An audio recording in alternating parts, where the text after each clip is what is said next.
Welcome back. Now, more than a decade after democracy, access to education and services such as water and electricity and health continue to improve, but too many South Africans are still stuck in income poverty. Understanding this has provided insights into how this could be improved and is one of the driving forces behind the National Income Dynamics study. This is a decade-long national study that is currently embarking on its fifth wave of data collection across South Africa. Samantha Richmond, who is Operations Director at the National Income Dynamics study, joins us for more. Samantha, thanks so much for your time. Now, 10 years on, is it 28,000 households or people that have been studied or have been followed for the past 10 years in the original study? 10 years on, what are their prospects looking like in the way of education and poverty and also employment? Thanks for having me.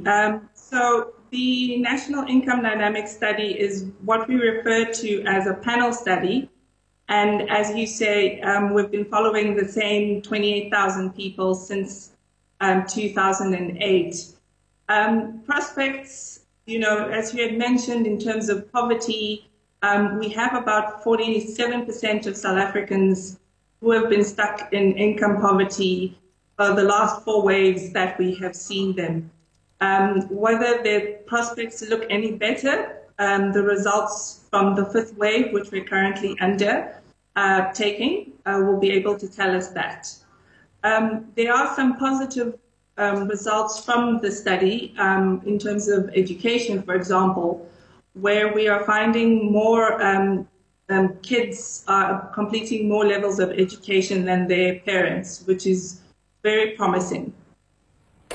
Very frightening, though, the picture that you've painted about the number of people that are stuck in poverty. But Samantha, I understand that the study is also limited in its scope because it largely targets the lower middle income earners, and it's struggled in a sense to get a sense of how your upper or your urban people or consumers have been doing. I mean, how are you making strides in getting a clearer picture of how your upper income group have been doing in the past 10 years or so?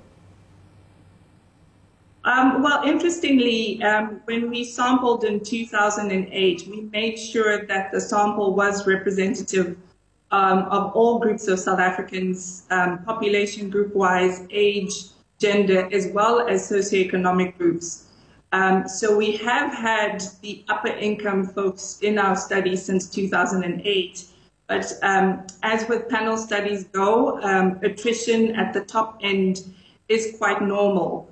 So right now, but in South Africa, that obviously translates to we're losing a lot more of the higher income participants, which is why we're undertaking something we're calling refresh to recruit new people in the higher income brackets. NIDS, as we commonly refer to it, has a wealth of data, and I think we need more analysis on the top income brackets and their dynamic. We tend to focus quite specifically on the lower and the vulnerable middle class. Well, Samantha, thank you so much for that. We're going to have to leave it there. That was Samantha Richmond, who is Operations Director at the National Income Dynamics study. And that is where we wrap the show for today. Power Lunch West Africa coming up right after this. I'll see you at the market close. Bye for now.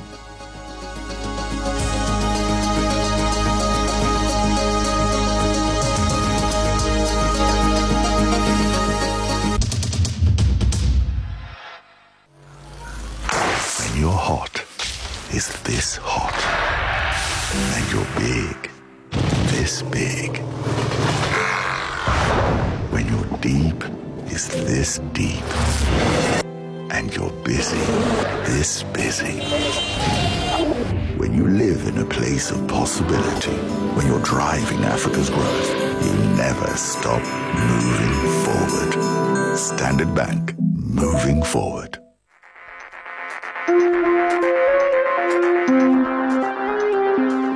Redefine Properties is one of South Africa's largest listed real estate companies.